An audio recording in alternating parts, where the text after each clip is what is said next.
لا حول ولا قوة إلا بالله العلي العظيم اعوذ باللہ من الشیطان اللعین الرجیم بسم اللہ الرحمن الرحیم الحمد للہ رب العالمین والصلاة والسلام علی سید الانبیاء والمرسلین سیدنا و نبینا و شفیعنا بالقاسم محمد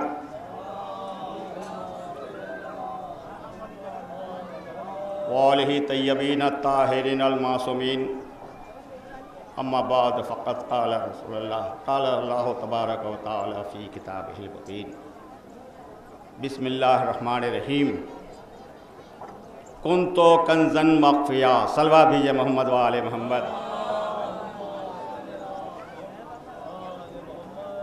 حضرات مومنین، آج یہ بی بی فاطمہ زہرا یہ شہید ثالث کا وہ کون سا کرم ہوا ہے کہ جو اس حقیر فقیر ادنیٰ علم رکھنے والے کو اپنے دربار میں ذکر اہل بیت ذکر الہی کرنے کا شرف حاصل کیا ہے۔ اس طرح صلوات پڑھیے محمد و آل محمد۔ اور اس میں کوئی تعجب کی بات نہیں ہے کہ ذکر اہل بیت اور ذکر علی کون کرے گا کون نہیں کرے گا۔ ہمیں جو مولا علی سے یا اہل بیت رسول سے محبت کرے گا وہی ذکر اہل بیت کرے گا۔ اسی پر کسی نے خوب کہا ہے کہ مولا سے محبت کر کے دیکھو، مولا سے محبت کر کے دیکھو، اہل بیت رسول سے محبت کر کے دیکھو، پنجتن پاک سے محبت کر کے دیکھو، پھر کیا ہو جاتے ہو۔ اور اسی پر کسی نے خوب کہا ہے کہ حاصل علی کا جس کو بھی عرفان ہو گیا، حاصل علی کا جس کو بھی عرفان ہو گیا، حق کی قسم وہ وقت کا سلطان ہو گیا۔ حاصل علی کا جس کو بھی عرفان ہو گیا، حق کی قسم وہ وقت کا سلطان ہو گیا۔ حضرات مومنین، اس مولا کے اس حقیر کو وقت جتنا ملا ہے، یہ شہزادی نے جتنا وقت دیا ہے بہت ہے، لیکن بس چاہتا یہ ہوں کہ ایک خمسے کا جز میں اس چند ایک گھنٹے کے اندر میں بیان کرنا چاہتا ہوں۔ شرط یہ ہے کہ اشارہ کرنا میرا کام ہے، لیکن تفسیر اور تفسیر سے سمجھ لینا آپ لوگوں کا کمال ہے۔ صلوات بھی ہے محمد و آل محمد۔ اللہ نے حدیث قدسی میں فرمایا کہ کنتو کنزا مخفیا، میں گنج مخفی تھا، میں چھپا ہوا خزانہ تھا، میں نے چاہا کہ میں پہچانا جاؤں تو اے محمد میں نے تم کو دنیا میں بھیجا۔ تو یہ ہے میرا عنوان۔ بہرحال مختصر کتنے میں کم سے وقت میں اشارہ کروں آپ لوگ سمجھ لیجئے۔ تو پروردگار عالم اکیلا تھا، وہ ایک نور تھا اور اللہ تھا اور کچھ بھی نہیں تھا۔ سمجھ لینا تفسیر آپ لوگوں کا کمال ہے، اس لیے کہ فرش اعظم پر بیٹھنے والا خود عالم ہو جاتا ہے۔ صلوات پڑھیے محمد و آل محمد۔ کچھ بھی نہ تھا، صرف اللہ تھا اور نور الہی اللہ تھا، اور کچھ نہ تھا۔ تو اللہ نے غور و فکر کیا کہ میں پہچانا جاؤں، میں پہچانا جاؤں۔ تو اللہ نے غور و فکر کیا تو ایک مجسمہ خلق کیا اپنے نور سے۔ توجہ چاہتا ہوں، ایک ایک جملے پر غور کیجئے گا اور حوصلہ افزائی کے لیے بہرحال کافی ہے۔ شہزادی سن رہی ہے اور میں انہی کو سنا رہا ہوں اور پنجتن پاک کو سنا رہا ہوں۔ خطیب کہتے ہیں کہ مجمع میرے سامنے ہے نہیں، ارے پنجتن پاک سے بڑا مجمع کون ہو سکتا ہے؟ صلوات دیجیے محمد و آل محمد۔ اب یہ پنجتن پاک کے طفیل میں صدقے میں جو سن لے، جو فرش اعظم پہ آ جائے، یہ اس کی قسمت ہے۔ بس صلوات بھیجئے محمد و آل محمد۔ تو اللہ نے ایک مجسمہ بنایا اور اس کا نام رکھا احمد۔ اللہ نے اس کا نام احمد رکھا، جس کو بھی اللہ نے خلق کیا اللہ نے ہی اس کا نام رکھا۔ تو اللہ نے اس نور مجسمہ کو جس کو اپنے نور سے خلق کیا اپنے کو پہچانوانے کے لیے، تو اس کا نام رکھا احمد۔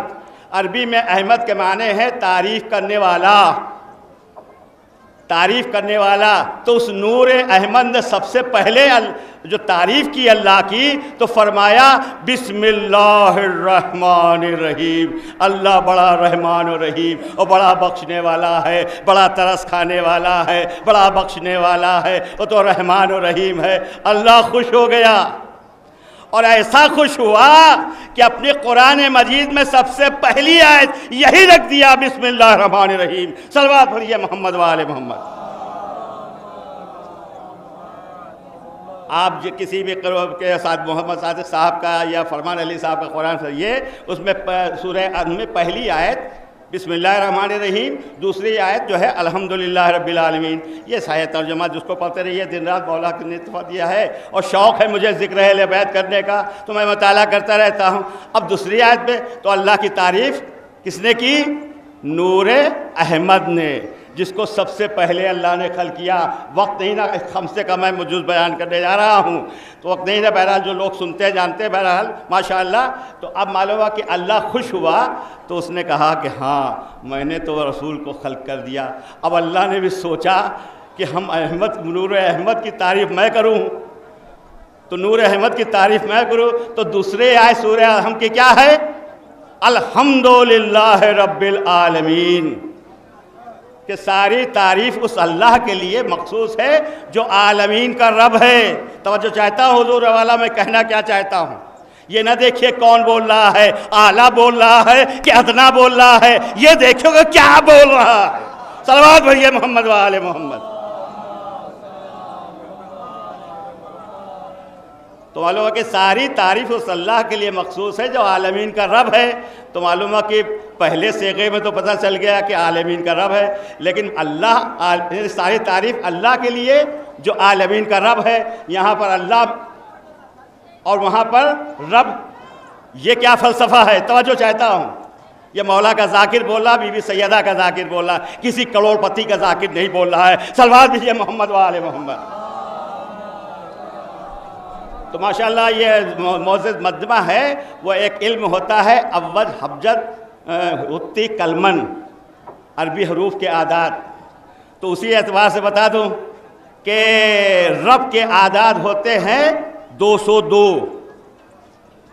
رب کے اعداد 202۔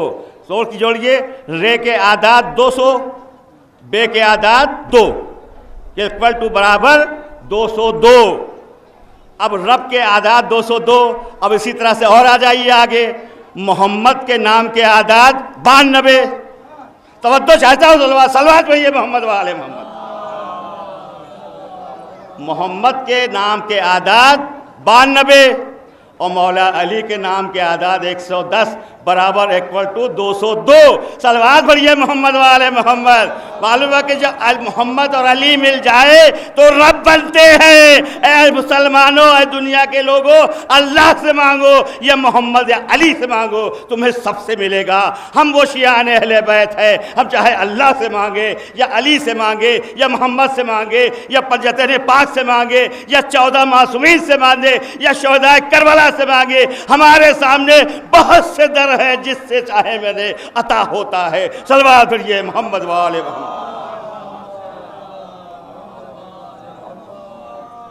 اور ماشاءاللہ آپ لوگوں نے حوصلہ افزائی کر دیا۔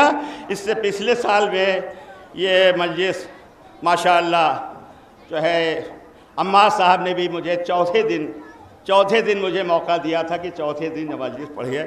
اس میں بہرحال وقت جو بھی ملا میں نے بیان کیا۔ تو چونکہ بات اس پر آ گئی ہے وہ عربی حروف کے اعداد پر، تو ایک بات کہہ دو، جو بمبئی میں بھی اس کو میں نے ماشاءاللہ سے کوئی بھی کافی متاثر ہوئے تھے، دوبارہ پھر پڑھوایا گیا۔ ایک مرتبہ صلوات پڑھیے، آپ لوگوں کو بھی حوالے کر دوں۔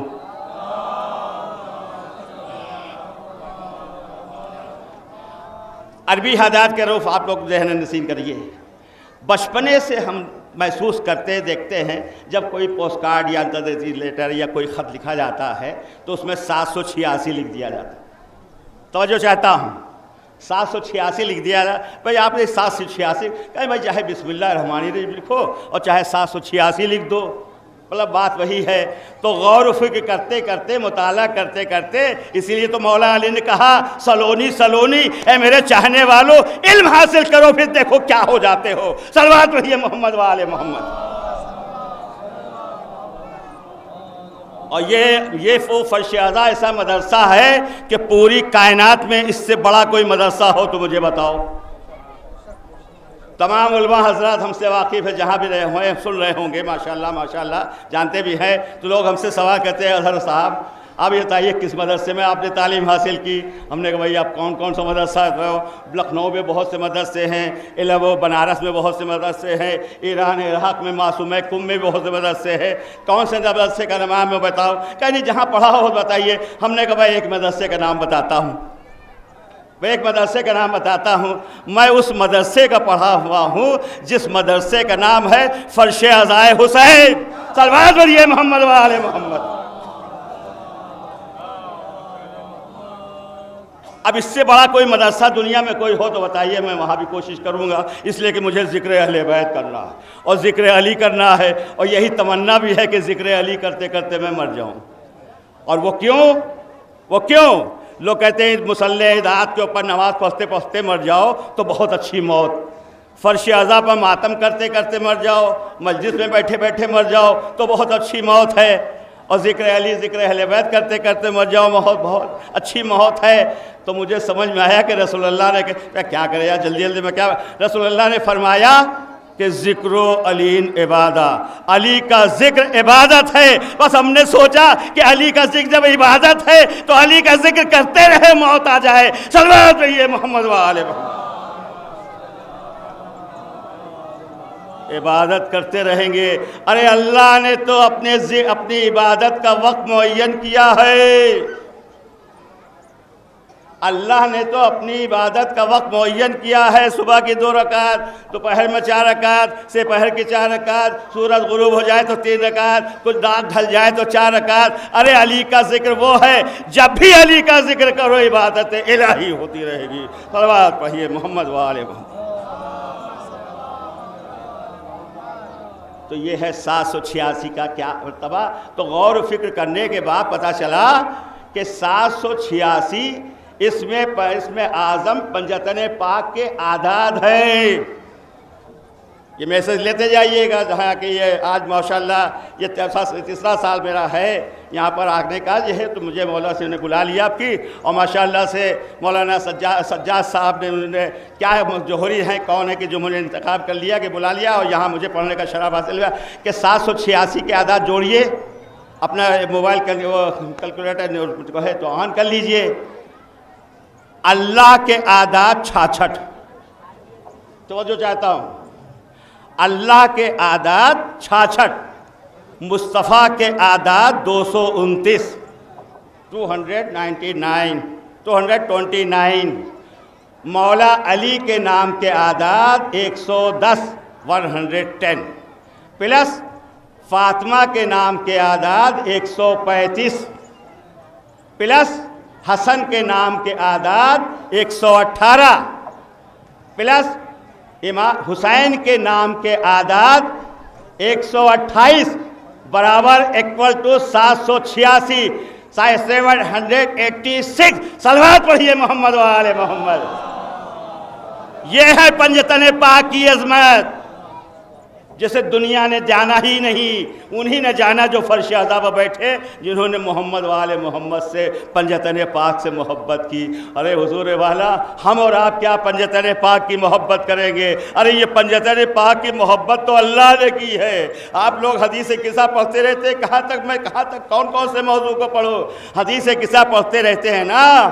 جب اللہ نے جب پانچوں یہ پنجتن اکٹھا ہو گئے چادر یمانی کے نیچے، تو خدا نے ملائکہ کو مخاطب کر کے فرمایا، فلاں نے ملائکہ کو خطاب کیا کہ بے شک اللہ کے جلال کی قسم کہ ہم نے یہ پنجتن پاک کو خلق ہی اس لیے کیا کہ ان کی محبت میں نے پوری کائنات کو خلق کیا، انہی کی محبت میں سورج کو خلق کیا، انہی کی محبت میں چاند کو خلق کیا، انہی کی محبت میں زمین و آسمان کو خلق کیا، انہی کی محبت میں دریا سمندر کو خلق کیا، انہی کی محبت میں کشتی کو خلق کیا۔ پوری کائنات کو میں خلق ہی نہیں کرتا، لیکن یہ پنجتن پاک کی محبت میں خلق کیا جو چادر یمانی کے نیچے جمع۔ صلوات بھیجئے محمد و آل محمد۔ جناب ملائکہ جبرائیل پر میں فلس ہو گئے اور یہ سنبھلی بیٹھ گئی کہ وہ پنجتن یہ خمسہ، یہ پنجتن پاک، یہ چادر یمانی کے نیچے کون ہے؟ تو وہیں پر جواب کہ اے جبرائیل تم جاؤ پوچھو، اے اسرائیل تم جاؤ پوچھو، اے میکائیل تم جاؤ پوچھو۔ اب کون جائے اللہ سے پوچھے کہ یہ کون پنجتن پاک ہے؟ اے اللہ تیری زبانی سننا چاہتا ہوں، سنے کائنات کے تمام مسلمان جو کلمہ لا الہ الا اللہ اور یہ دعویٰ کرتے ہیں ہم پنجتن پاک کو مانتے ہیں۔ پنجتن پاک کو مانتے ہو تو اس طرح سے مانو جیسے اللہ مان رہا ہے۔ صلوات بھیجئے محمد و آل محمد۔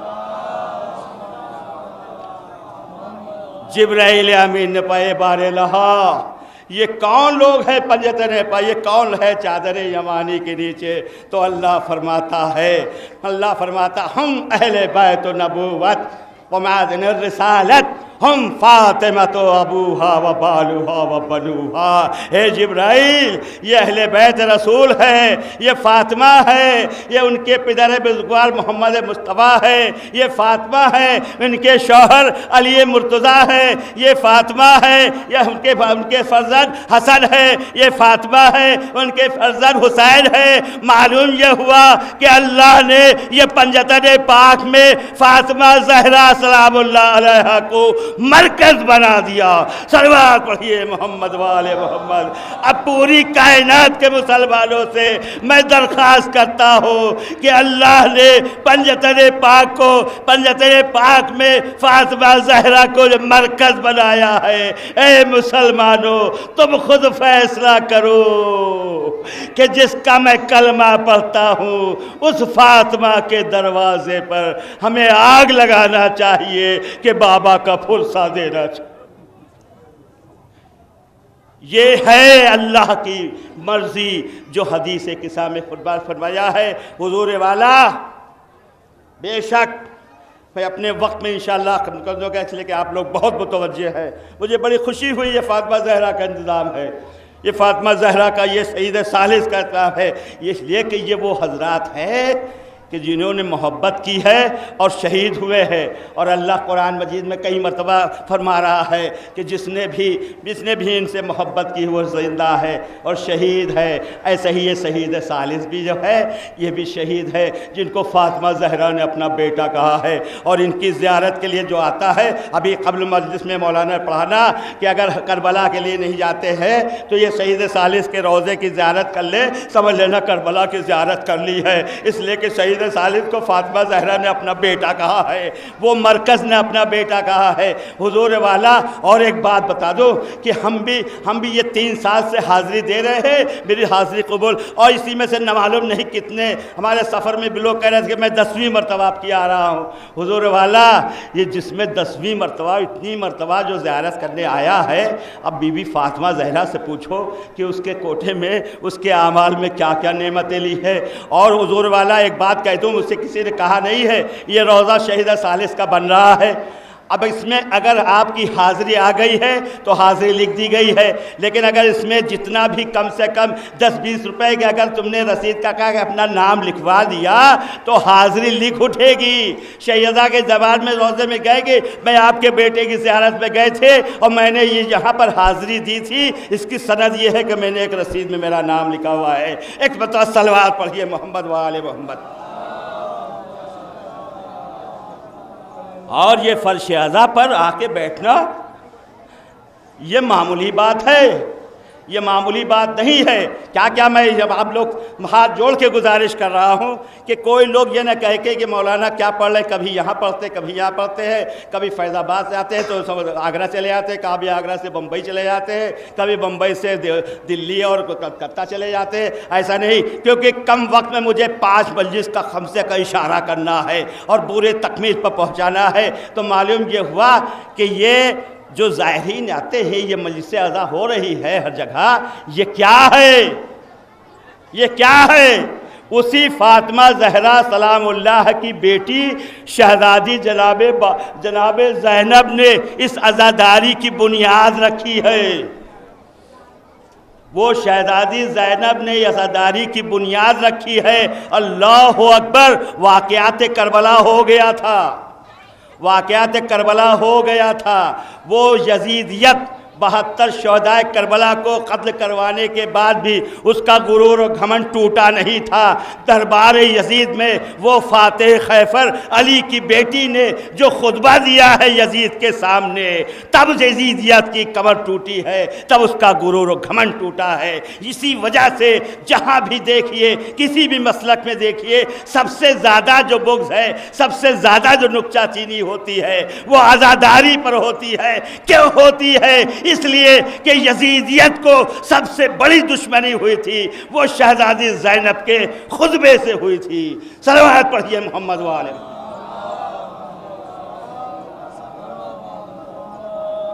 اور جو ماتم کرتی ہے عورتیں، ارے عزادارو، ہم اور آپ کیا قربانی دیں گے؟ آج کی خواتین کوئی بھی ہو، چند روزہ بیاہی ہو، کوئی بھی ہو، آج سادے دنوں میں کوئی کہے دے کہ اپنے ہاتھ کی چوڑیاں توڑ دو تو بیویاں ناراض ہو جائیں گی۔ کیا بات کرتے ہو؟ ارے میرا سہاگ ابھی زندہ ہے، لیکن ادھر محرم کا چاند ہم اور آپ مولانا تقریر ہی نہیں کرتے جب تک چاند نہیں دیکھتے۔ یہ وہ خواتین وہ ہے کہ 29 ذی الحجہ کو چاند دیکھے یا نہ دیکھے اپنے ہاتھوں کی چوڑیاں توڑ دیتی ہے۔ یہ ہاتھوں کی چوڑیاں 10-20 روپے کی بات نہیں ہے، بلکہ ان کا جذبہ یہ بتا رہا ہے کہ آج میں اپنے ہاتھوں کی چوڑیاں توڑ کے اس بات کا ثبوت دے رہی ہوں کہ ابھی بھی آقا حسین پر میں اپنے سہاگ کو قربان کر دینے کے لیے تیار ہوں۔ یہ ہے عزاداری۔ عزاداری سے دشمنی رکھنا، تم کیا کرو گے؟ کیا کر پاؤ گے؟ اس لیے کہ عزادار کو نہ کوئی مٹا سکتا ہے، نہ عزاداری کو کوئی مٹا سکتا ہے۔ کیوں؟ کیا فلسفہ ہے؟ What is the reason? Reason بتاؤ کیا ہے؟ کہ سوال زہرا کا ہے، وعدہ پروردگار عالم کا ہے۔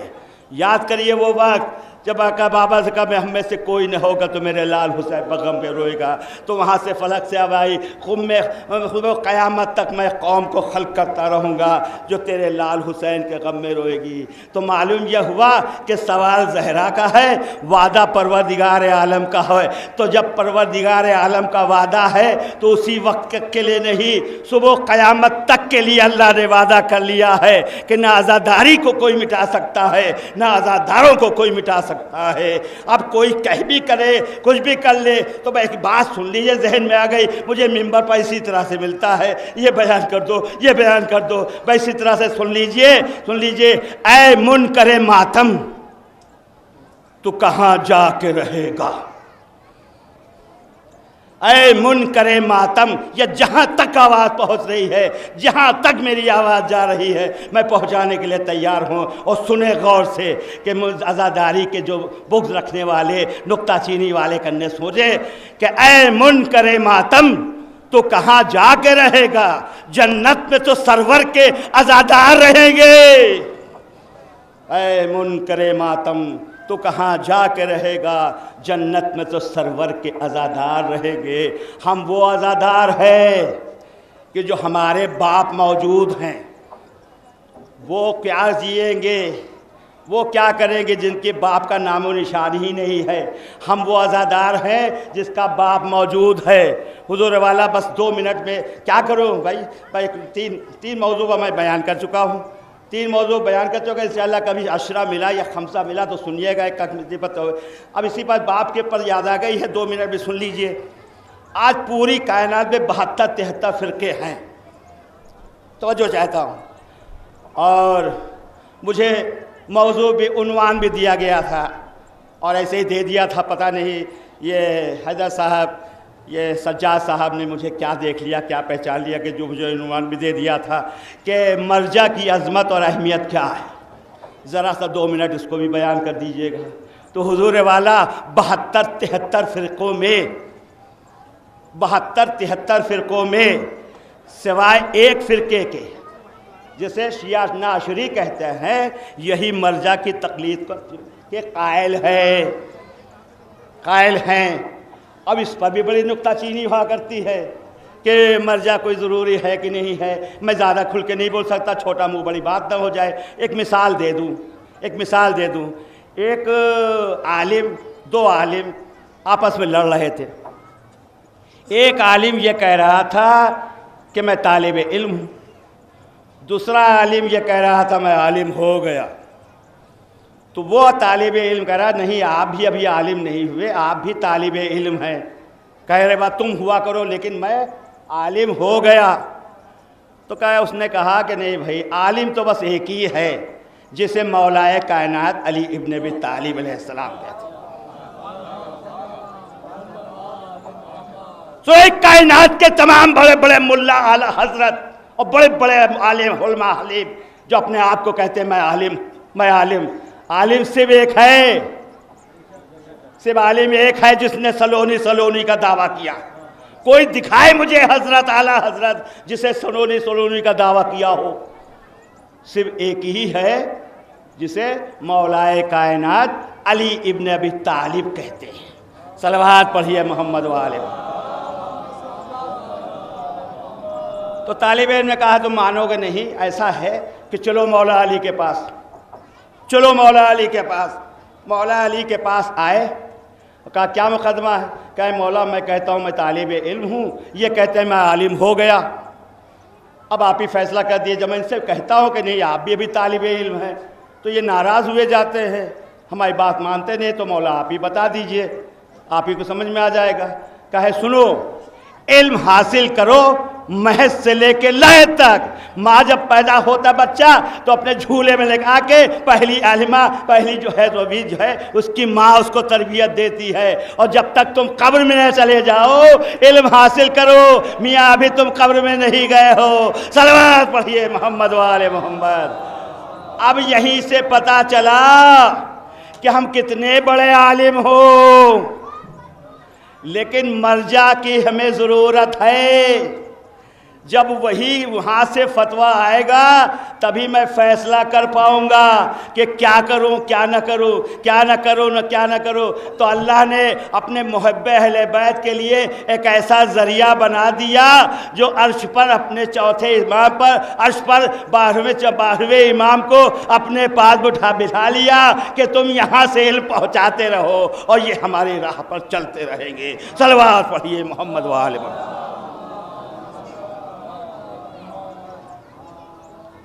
اب تم دعویٰ کرتے رہو میں بہت بڑا عالم ہوں، مجھے کیا ضرورت ہے شریعت کو جاننے کی؟ شریعت تو اور ایک بات کہہ دوں، تحفہ لے جائیے بیوی کے صدقے میں۔ ایک بات اور کہہ دوں، میں مصائب اور فضائل میں دونوں ساتھ ہی ساتھ پڑھتا ہوں، حضور والا کیا کروں، میں رٹ کے تو اتا نہیں ہوں کہ آج وہاں جاؤں گے تو یہ پڑھوں گا، وہاں جاؤں گے تو یہ پڑھوں گے۔ ایک بات رسول اللہ علماء حضرات کے پاس 20-25 مسودے ہوتے ہی ہیں، صاحب خانہ کے پاس وہ تمام جو ہے تو خان کے پاس کہ یہ نوحہ وہاں پڑھوں گا، وہ نوحہ وہاں پڑھوں گا۔ میں تو منبر پر آتا ہوں، مولا سے دعا کرتا ہوں مولا جو آپ کو بہتر ہو میرے زبان پڑھوا۔ اور دوسری بات میں نہ عالم ہوں نہ میں فاضل ہوں، نہ میں عالم ہوں نہ فاضل ہوں، میں تو مولا کی محبت میں ذکر اہل بیت کرنے کے لیے بیٹھ جاتا ہوں، تو میں تو کچھ نہیں بولتا ہوں، میں تو ایک جو ہے اسپیکر ہوں۔ میں توجہ چاہتا ہوں، میں تو ایک اسپیکر ہوں، یہ آواز کہیں اور سے آ رہی ہے، میں بول رہا ہوں، میری رسالت نہیں ہے جو یہ سب بیان کر سکوں۔ صلوات پڑھیے محمد و آل محمد۔ ایک بات اور دعوت دے دوں، جو لوگ بس بڑی بہت ہوتے بمبئی میں تو بہت زیادہ ہوا کرتی ہے، میں تو 4-5 ایسی جہاز سے دیتا ہوں کہ وہ تمام لوگ ہیں، میں اپنے ممبر سے نہیں نام لینا چاہتا ہوں کہ میں تو اتنا بڑا عالم ہوں، وہ اس کے جو ہے تو مرجع کی تقلید یا مرجع کی زیارت وہ کرے جس کو اتنا علم نہ ہو۔ توجہ چاہتا ہوں، توجہ چاہتا ہوں، یہ میں تو مولا کی محبت میں بولتا رہتا ہوں۔ ایک جملہ یاد آ گیا، اس کو سنتے چلیے۔ میں کربلا گیا، امام حسین کے روضے پہ مجلس پڑھا میں نے۔ یہ کس نے پڑھوایا؟ مولا امام حسین نے پڑھوایا۔ زیارت تو سب جاتے ہیں، زیارت کب کرنے جاتے ہیں؟ زیارت تو سب کرنے جاتے ہیں، لیکن میں نے تمنا کی میرے مولا آپ کے روضے پر میں ذکر کروں، تو مولا نے اپنے روضے پر ہمیں ممبر پر بٹھا دیا اور مجلس پڑھ لیا۔ تو جس سے محبت ہوتی مولا انتظام کر دیتے۔ تو اسی ممبر پر میں نے ایک جملہ کہا تو اس وقت یاد آ گیا ہے کہ حق بیانی کرنا حسینیت کی دلیل ہے، حق بیانی کرنا حسینیت کی دلیل ہے۔ امام حسین کا قول بھی ہے کہ آج دنیا میں ظلم کیوں بڑھ رہا ہے؟ کیا ظالم بڑھ رہے ہیں نہیں، ظالم کے بڑھنے سے ظلم نہیں بڑھ رہا ہے، بلکہ ظلم کے خلاف بولنے والے خاموش ہیں، اس لیے ظلم بڑھ رہا ہے۔ صلوات پڑھیے محمد وآل محمد۔ امام حسین سن 60 ہجری میں حق بولے تھے، امام حسین سن 60 ہجری میں حق بولے تھے کہ مجھ جیسا تجھ جیسے کی بیعت نہیں کرے گا، اور اس سے پہلے سب سے پہلے دربار خلافت میں وہ پنجتین پاک کی مرکز فاطمہ زہرا نے دربار خلافت میں جا کے حق بیانی کی تھی اور ظلم کے خلاف آواز اٹھائی تھی کہ میرا حق ہے باغ فدق اور مجھے ملنا چاہیے، اور تو اگر نہیں دیتا ہے تو تو جھوٹا ہے، اور اگر دے دیتا ہے تو سچا ہے۔ تواریخ اٹھاؤ مسلمانوں، دیکھو کہ دربار خلافت میں فاطمہ زہرا بنت رسول نے جو مطالبہ باغ فدق کیا تھا وہ ملا کہ نہیں ملا؟ نہیں ملا تو کیوں نہیں ملا تلاش کرو۔ صلوات پڑھیے محمد وآل محمد۔ تو معلوم یہ ہوا کہ حق بیانی کرنا حسینیت کی دلیل ہے۔ تو اب سمجھ میں آیا کہ مرجع کی ضرورت کیوں ہے، مرجع کی ضرورت کیوں ہے۔ ایک بات اور ساتھ میں کہتا چلو کہ صاحب نے سمجھیے کہ اس بات کو مکمل کرنے کے لیے کہ سبھی خیموں میں آگ لگ گئی اور بیویوں کے چادروں سے سروں سے چادریں چھن گئی۔ جناب شہزادی زینب بنت رسول بنت علی جو وہ عالمہ کی بیٹی، کیا شہزادی زینب عالمہ نہیں تھی؟ ہے کوئی مائی کا لال جو کہے کہ شہزادی زینب کو علم نہیں تھا؟ تھا، مکمل علم تھا، لیکن شہزادی زینب نے بتایا کہ نہیں نہیں، کتنا ہی بڑا علم ہو، کتنا ہی علم ہو، لیکن وقت کے امام سے مجھے مشورہ اور وقت کے امام سے مجھے دریافت کرنا ہے۔ تو فوراً آ گئی سید سجاد زین العابدین کی خدمت میں، اے بیٹا تو وقت کا امام ہے، تو بتا کہ خیموں میں آگ لگ گئی ہے، سبھی سروں کی چادریں چھل گئی ہے، اب تو بتا کہ خیمے میں جل کے مر جاؤں کہ باہر نکل آؤ۔ تو وقت کے امام زین العابدین نے فتویٰ دیا کہ نہیں پھوپھی اماں، جل کے مر جانے سے بہتر ہے صحرا میں واپس چلے جاؤ۔ جب جناب زینب نے یہ بھی دنیا کو بتا دیا، دیکھو وقت کے امام کی وہ حکم کا ہمارے اوپر واجب ہے، اسی پر عمل کرنا چاہیے۔ ہمارے نفس ہمارا علم جو بھی کہے وہ شریعت اسلام کے خلاف ہے تو واجب نہیں ہے، اگر کیا تو گناہ ہے۔ صلوات پڑھیے محمد وآل محمد۔ اب سمجھ میں آیا کہ مرجع کی اہمیت کیا ہے، اب سمجھ میں آیا کہ مرجع کی اہمیت کیا ہے۔ مرجع وہ امام زمانہ، وہ مرجع جو اتنے بڑے عالم ہیں، میں ان کے پیر کی خاک نہیں، ان کو علم ہوتا ہے، ان کو علم ہوتا ہے۔ کیسے ہوتا ہے؟ خواب کے ذریعے ہوتا ہے۔ کیا بتاؤ، بہرحال 10 منٹ ہے پڑھتا ہوں کہ کیسے ہوتا ہے۔ اب بڑا تعجب کرتے ہو امام زمانہ کے بارے میں، اور بس مختصر پھر آ رہا ہوں واپس۔ مختصر یہ کہ جناب ابراہیم کے بارے میں پورے سورہ ابراہیم پڑھتے ہو اور ہر سال بقرہ عید مناتے ہو، اور کہ جناب ابراہیم کی ہم سنت نبھائیں گے، ہم بکرے کی قربانی کریں گے، تو یہ کیا ہے؟ تو معلوم یہ مختصر یہ اشارہ میں کہتا چلا ہوں کہ اللہ نے اپنے بیٹے کو راہ خدا میں قربان کر دیا تھا، اور اللہ نے ان کے بدلے میں دمبا بھیج دیا تھا۔ تو بہرحال سنت بتا رہے ہو، تو کیسے ان کو اللہ نے آ کے بتایا تھا، جگایا تھا، یا کان میں کچھ کہا تھا اللہ نے؟ کہ نہیں، کان میں نہیں کہا تھا، نہ کچھ تو بتایا تھا، بلکہ خواب دکھایا تھا اللہ نے جناب ابراہیم کو کہ اپنے بیٹے کو راہ خدا میں قربان کر دو، ذبح کر دو۔ تو آپ نے یقین کر لیا۔ تو جب جناب ابراہیم کو اللہ خواب کے ذریعے حکم دے سکتا ہے تو 12واں امام اپنے مرجع کو خواب کے ذریعے فتویٰ نہیں دے سکتا۔ صلوات پڑھیے محمد وآل محمد۔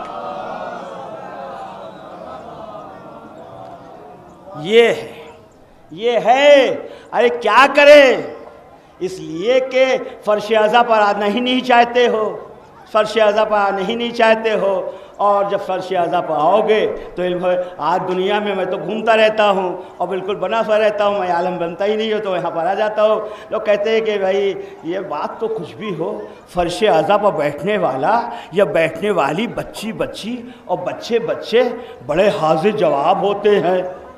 یہ شیعہ کے بچیاں جو ہیں، ارے خواتین بھی بڑی حاضر جواب ہوتی ہیں۔ اس کا فلسفہ کیا ہے؟ اس کی وجہ کیا ہے؟ ارے تمہیں معلوم ہی نہیں 1400 سال سے فرش اعضا بچھ رہی ہے۔ کون سا ایسا گاؤں ہے کہ جہاں فرش اعضا بچتی نہ ہو؟ یہ فرش اعضا کی دین ہے کہ یہ شیعہ کے بچے حاضر جواب ہوتے ہیں، کیونکہ ان کو اس میں علم اتنا مل جاتا ہے کہ جب وقت پاتا ہے تو بول دیتے ہیں۔ صلوات پڑھیے محمد و آل محمد۔ بس حضور والا، اس خوشی کے موقع پر اللہ نے، تفسیر ہے حضور والا 1 گھنٹے کی، لیکن بس جلدی سے بتا دوں، اللہ نے کہا اے ابراہیم، تم نے اپنی قربانی، اپنے بیٹے کی قربانی راہ خدا میں قربان کر دیا اور تم نے گلے پر چھری چلا دیا۔ میں نے پوری طرح سے دیکھ لیا اور تمہارے دلوں کو دیکھ لیا۔ اس لیے اگر اللہ قرآن مجید میں کئی جگہ پر قرآن پڑھیے، نہ معلوم نہیں ہر سورے میں اللہ کہہ رہا ان اللہ علی کل شیء علیم، ان اللہ علی کل شیء شہید۔ اللہ بار بار کیوں اپنے کو پہچانوا رہا ہے کہ میں دلوں کا راز بھی جانتا ہوں، نیت کی بھی جانتا ہوں، چھپے ہوئی کی بات کو جانتا ہوں۔ جناب اللہ نے جناب ابراہیم کی نیت پہچان لیا اور کہا ابراہیم کی نیت بالکل ٹھیک تھی، اور اپنے بیٹے کے گلے پر چھری چلا دیا۔ تو اللہ نے کہا اے ابراہیم، ہم نے تمہاری قربانی قبول کر لیا، اس کی عوض میں تمہیں لوگوں کا امام بناتا۔ توجہ چاہتا ہوں، یہ دن رات قرآن کا مطالعہ کرتا ہوں، نکالتا ہوں۔ ایک ذاکر منبر پر چاہے چھوٹا ہو بڑا ہو بڑی محنت کرتا ہے، جب آپ لوگوں کے سامنے پیش کرتا ہے تو اللہ خوش ہوا۔ تو سورہ بقرہ قرآن مجید کی 24ویں آیت میں فرمایا کہ انی جاعلک للناس اماما، اے ابراہیم ہم نے تم کو لوگوں کا امام بنایا۔ تو جناب ابراہیم کے منہ میں پانی آ گیا، یہ میرا انداز ہے۔ تو اللہ نے کہا، ابراہیم نے کہا قال من ذریتی، اے اللہ میرے ذریت میں سے۔ تو خدا نے کیا فرمایا؟ لا ینال انی ظالم۔ اے ابراہیم، یہ عہدہ عہد ظالمین فرمایا خدا نے نا۔ اے ابراہیم، بے شک تمہاری ذریت میں سے یہ عہدہ رہے گا امامت کا، لیکن تمہاری ذریت میں جو ظالمین ہے ان کو یہ عہدہ نہیں ملے گا۔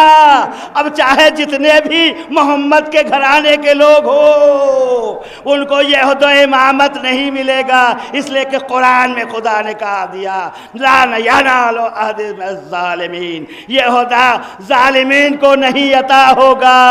اب چاہے وہ کسی بھی گھرانے کا ہو، جو ظالم ہوگا وہ کو عہدہ امامت نہ ہو ملے گا۔ اب غور و فکر کرو کہ دنیا میں کتنے امام ہیں۔ اگر یہ 12 امام کے علاوہ بھی بہت سے امام ہیں تو اللہ نے نہیں بنایا ہے، یہ آپ لوگوں نے بنایا ہے۔ لیکن جو 12 امام اللہ نے بنایا ہے وہ اسی ذریت ابراہیم سے جو نیک اور سچے تھے، وہی امام ہمارے ہیں۔ صلوات پڑھیے محمد و آل محمد۔ بس صداقت مومنین انشاءاللہ پھر کبھی موقع ملا مولا نے دیا۔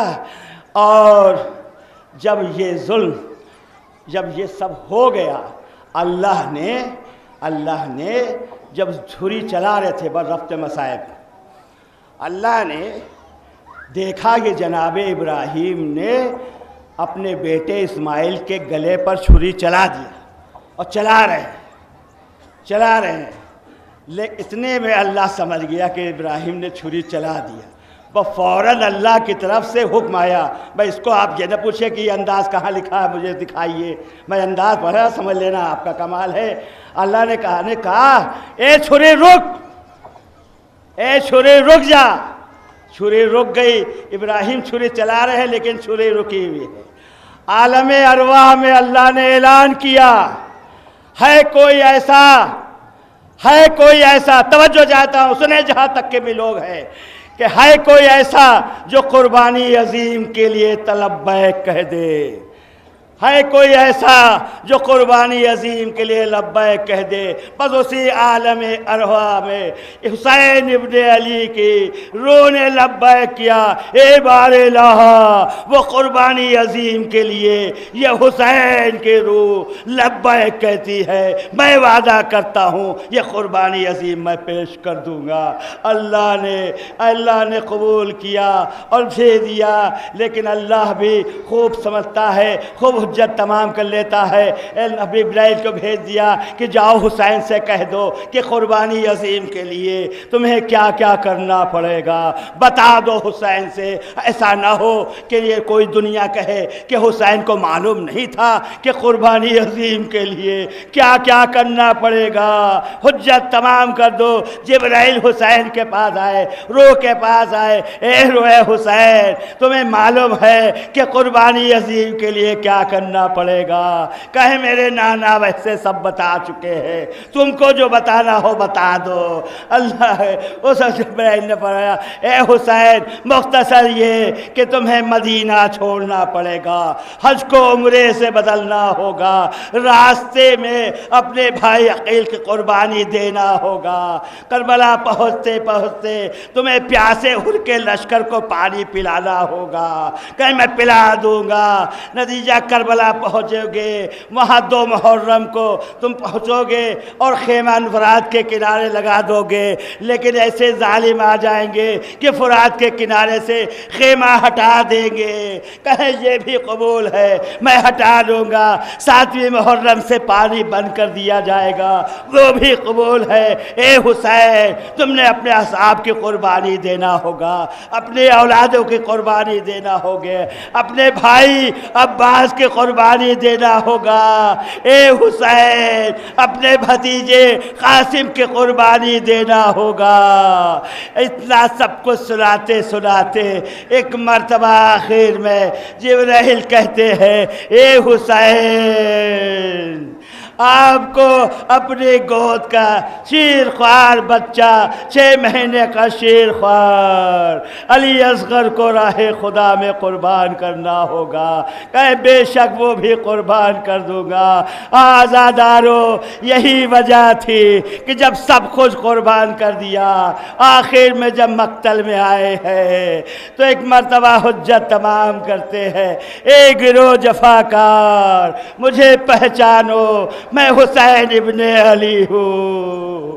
ایک مرتبہ پہچانوا رہے اور کہہ رہے ہیں گروہ جفاکار، اے لشکر یزید کے مسلمانوں، اب بھی مہلت ہے، آ جاؤ حق کی طرف، ہم ابھی بھی تم کو سب کو معاف کر دیں گے، اس طرح سے معاف کر دیں گے کہ جس طرح سے حر کو معاف کیا ہے، حر کے بھائی مسیب کو معاف کیا ہے، حر کے بیٹے علی کو معاف کیا ہے، حر کے غلام کو معاف کر دیا، اسی طرح سے ہم تم سب لوگوں کو بھی معاف کر دیں گے۔ اے میں کہوں گا یا مولا، یہ حجت تمام کیوں کر رہے ہیں؟ ارے آپ تو علم غیب جانتے ہیں، عجب نہیں میرے مولا کہے اے ذاکر، میں نے حجت تمام اس لیے کر دیا کہ یہ راوی کھڑے ہیں، یہ میڈیا کھڑے ہیں، یہ بعد کربلا یہ لکھ دیں گے کہ لشکر یزید کے لوگ بڑے نادم ہو رہے تھے، بڑے نادم ہو رہے تھے، چاہتے تھے معافی مانگ لے، لیکن ہمت نہیں پڑ رہی تھی، کیسے جائے؟ اس لیے اب یہ راوی نہیں لکھ سکتا کہ امام حسین نے ان ظالموں کو بھی موقع نہیں دیا، امام حسین نے ان ظالموں کو بھی موقع دے دیا، آ جاؤ حق کی طرف، ہم تم سب لوگوں کو معاف کر دیں گے۔ ایسا ہی عزادارو، آج وہ امام زمانہ کیوں نہیں آ رہے ہیں؟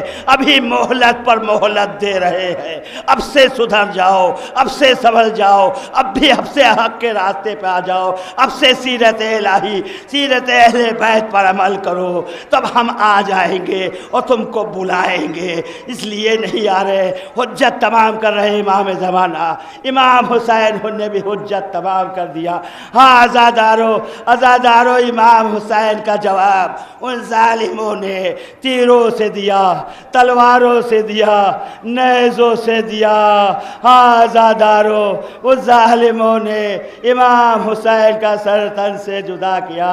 ہاں عزادارو، صبح سے آپ لوگ جناب سکینہ کا مصائب سن رہے، بس 2 منٹ مجلس کو تمام کرتا ہو، جتنا رونا ہو رو لیجئے۔ وہ سکینہ، پیاسی سکینہ، پریشان سکینہ، تبش کے میدان میں پیاسی، اور یہ شبر بلوز سب کو پانی پلا رہا تھا۔ ہم بھی اماں سے پوچھا میں بھی مانگ لوں؟ کہے ہاں ہاں مانگ لو۔ مانگتی ہے اور جھڑک دیتا ہے، پھر کنارے بیٹھ جاتی ہے۔ جب سب کو پانی پلا چکا، ایک مرتبہ سولی کوزہ لیے ہوئے کہا ہاں ہاں تم پیاسی ہو؟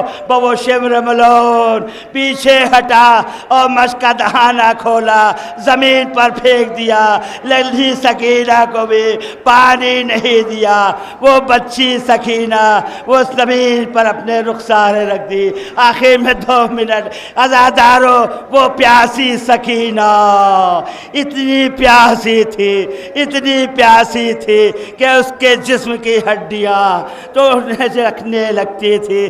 آخر میں وہی امام وقت زین العابدین کے پاس سکینہ آئی، بنت حسین آئی۔ امام وقت مرجع کو پہچانو، یہ ذاکر ممبر اس بات کا پیغام میسج دے کے جا رہا ہے کہ مرجع کی ہمیں ایسے احترام کرنا چاہیے جیسے امام زمانہ کی ہم احترام کرتے ہیں۔ ہمارا ایمان ان کے پر ہے کہ ہمارا امام پردہ غیب میں ہے جو ہم کو ہدایت کرتا ہے۔ ہاں عزادارو، وہ بچی سکینہ امام وقت زین العابدین کے پاس جب بہت پیاسی ہو گئی تو زندان صاحب میں آئی اور کہنے لگی اے بھیا آپ امام وقت ہیں، آپ کو علم غیب سب آتا ہے، آپ مجھے اتنا بتا دیجئے کہ پیاس کی قسمیں کتنی ہوتی ہے۔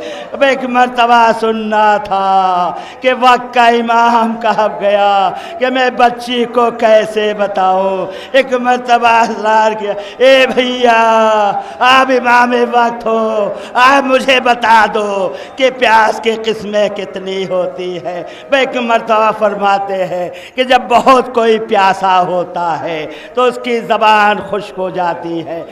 اور کیا پیاس کی قسمیں؟ بہت مختصر اور کیا پیاس کہ جب کوئی اور بہت پیاسا ہوتا ہے تو اس کی حلق سوکھ جاتی ہے۔ ایک مرتبہ کہتے ہیں بھیا یہ کیفیت تو ہمارے بھیا علی اکبر کی ہوئی تھی کہ ان کے حلق سوکھ گئی تھی۔ کہے اے بھیا اور کوئی قسمیں بتائیے؟ کہے ہاں بیٹی ایک قسم یہ ہوتی ہے جب کوئی بہت بچہ بہت پیاسا ہوتا ہے تو کبھی منہ کو کھولتا ہے، کبھی زبان ہونٹوں پر پھیرتا ہے، کبھی پھر منہ بند کر لیتا ہے۔ اے بھیا یہ کیفیت تو ہمارے بھائی علی اصغر کی تھی۔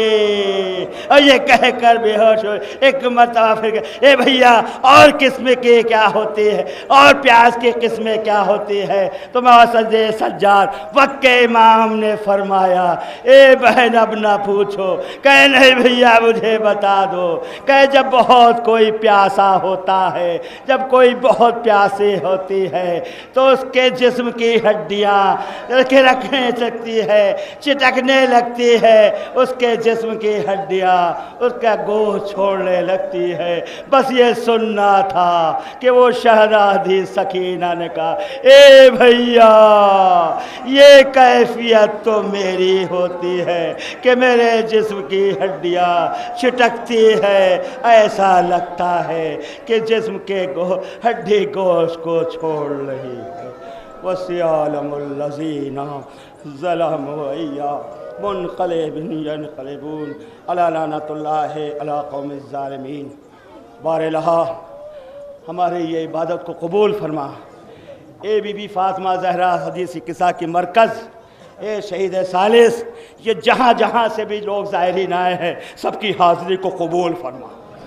علم سے یہ شہزادی فاطمہ زہرا یہ آپ کے عزادار، آپ کے لال کے عزادار ہیں، ان سب کی عزاداری کو قبول فرما، اور جو لوگ بھی ناصر ملت ہو یا سعید الملت ہو، جو بھی اس مسئلے کو جو ہے تو قائم کیے ہوئے ہیں، اور جو بھی لوگ یہاں آ رہے ہیں، اس کی جزا جو ہے شہید ثالث دیں گے، بی بی فاطمہ زہرا سلام اللہ دیں گے، اور جو اس کی خدمت کرنا پسند کر رہا ہے وہ کرتا رہے گا اور کرتا رہے گا، اور مددگار فاطمہ زہرا سلام اللہ ہے۔ اے بار الہ ہماری خدمت کو محمد و آل محمد کے توفیل میں قبول فرما، اور جو بھی اس امام باڑے کے لیے جو بھی اعانت کریں گے ان کی اعانت کو قبول فرما، اور یہ جب تک کہ ہمارا 10 روپیہ اس امام باڑے میں لگا رہے گا، صبح قیامت تک جب بھی عبادت ہوگی مجلسیں ہوگی اس کو ثواب جاریہ ہے ملتا رہے گا۔ شہید ثالث دیں گے اور شہزادی فاطمہ زہرا سلام اللہ علیہ دیں گے۔ اے بار الہ ہم سب کے اوپر رحمت نازل فرما اور بہترین توفیق عطا فرما، ایسی صلاحیت دیجئے کہ ہم جو بھی عمل کرے وہ آپ کے مرضی کے مطابق کرے، آپ کے منشے کے مطابق کرے، ہم وہی عمل کریں جو عمل آپ پسند کرتے ہیں۔ ہم کو توفیق دیجئے، ہم سب عزاداروں پر عزادارہ پر رحمت نازل فرما، کہ سیرت ائمہ معصومین پر عمل کرنے کی توفیق عطا فرما۔ اے شہزادی ہم سب کی مدد فرما، وسيعلم الذين ظلموا وصدق الله العلي العظيم۔